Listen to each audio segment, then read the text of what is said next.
Hey guys, Rob here from Living Off the Hill.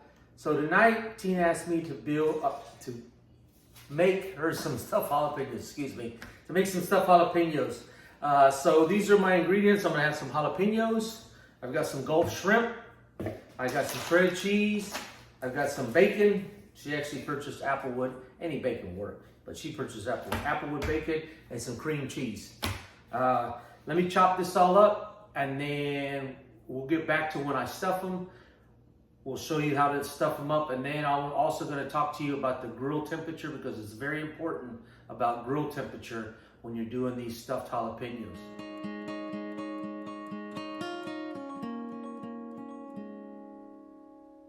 All right, folks, we got about a dozen jalapenos cut in half, taking all the seeds out. I mean, there's a couple seeds here and there, but it's not going to hurt nothing. I mean, so we got about a dozen jalapenos cut in half.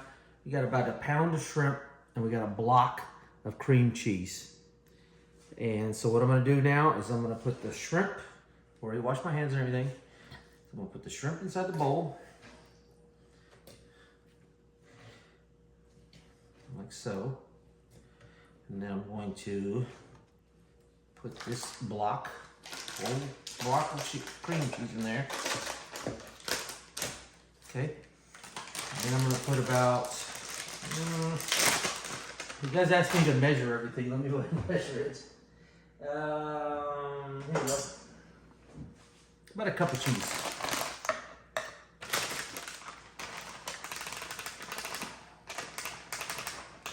Okay. Put that in there like so. And then we're gonna start spoon.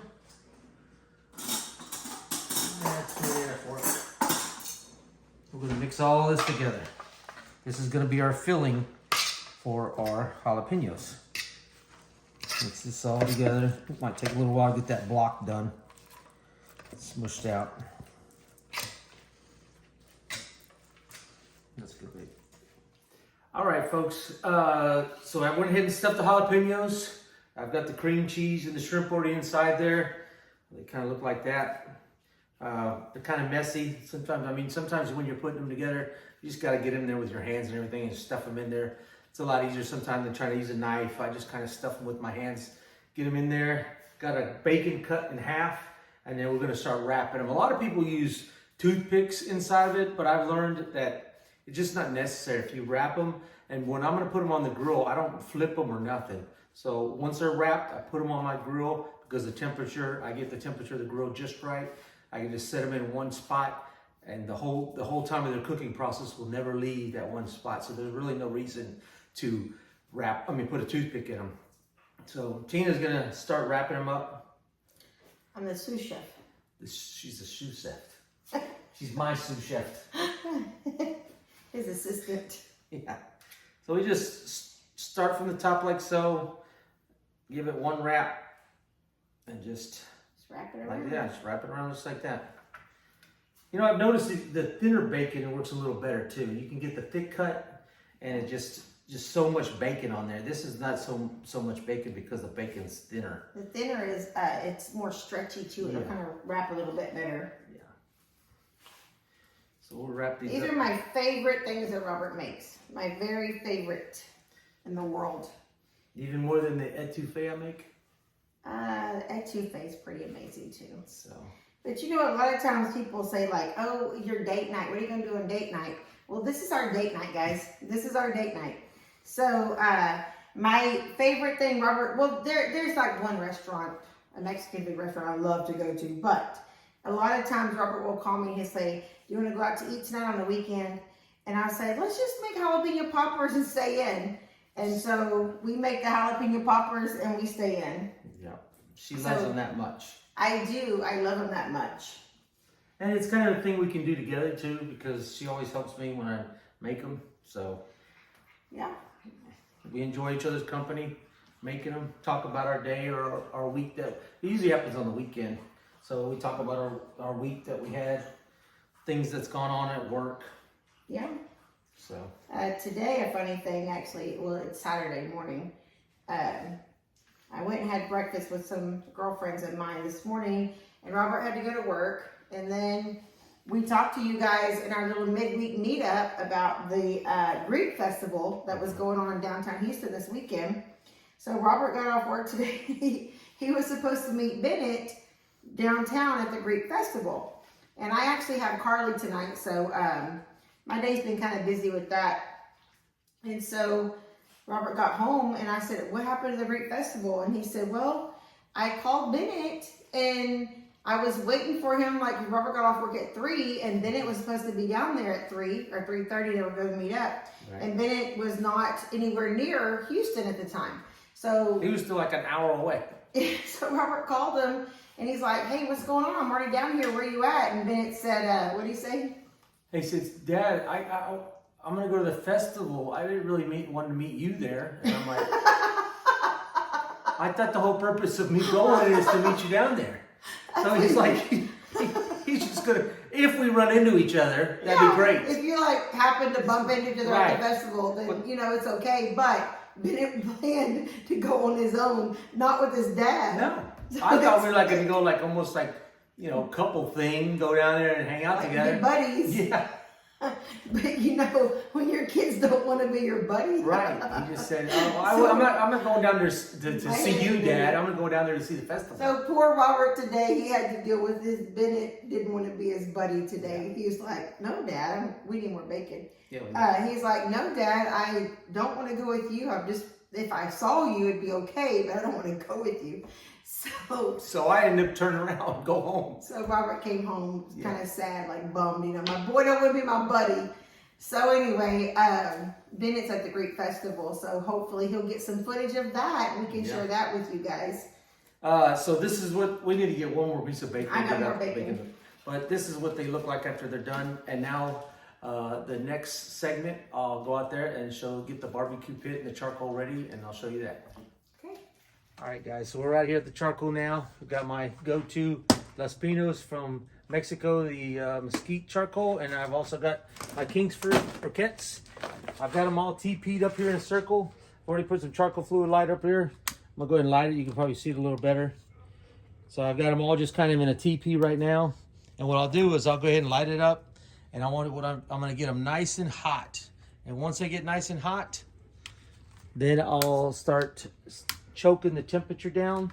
As in, when I say temperature, I mean as in the vents that bring in the oxygen that'll control the temperature. But first of all, you want to get your charcoal nice and hot and burning real nice and white to get them to be extremely hot, and then I'll start choking the temperature down, and then I'll put my jalapenos on there. But that's very important to do that. You want to get your charcoal nice and burning good before you choke it down. So guys, this is what I was talking about as the charcoal being really hot. They're all turned white now. What you want to do is you're going to spread them out like so. Kind of still kind of in the middle, but not all on the outside. Leaves kind of mostly in the middle, not so much on the outside. You're going to put your grill on like so. I actually got a double grill. So my jalapenos, there's no way for them to fall through. Do a couple little swipes with my stainless steel brush. Then I'm gonna put the top on. And this is where I'm going to start closing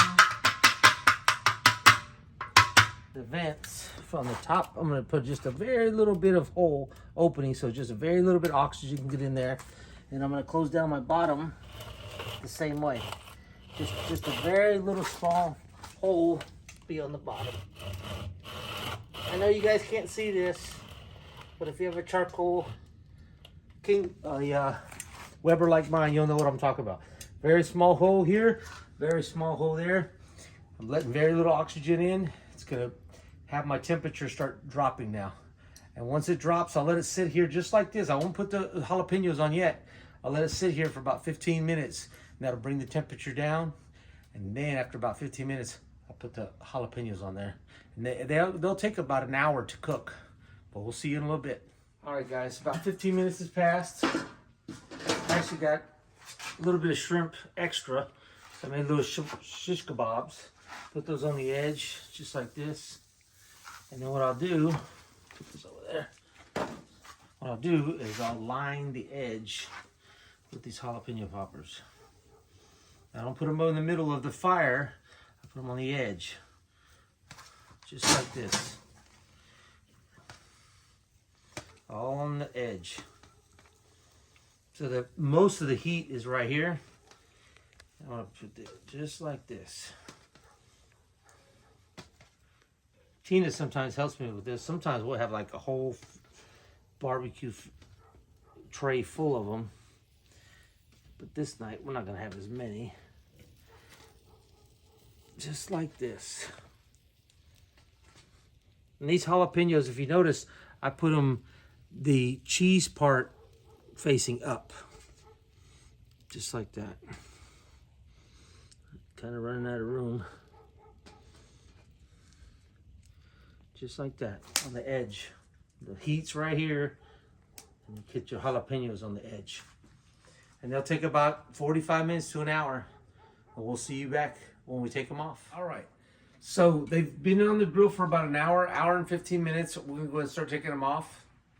You can take a look at them now. They're perfect right now. I've never moved them the whole time we're on there. We'll start taking them off. I appreciate you guys being with us tonight. And I hope you enjoyed the video. I'm Tina. And I'm Rob. And we're living off the hill. Bye. Bye, guys.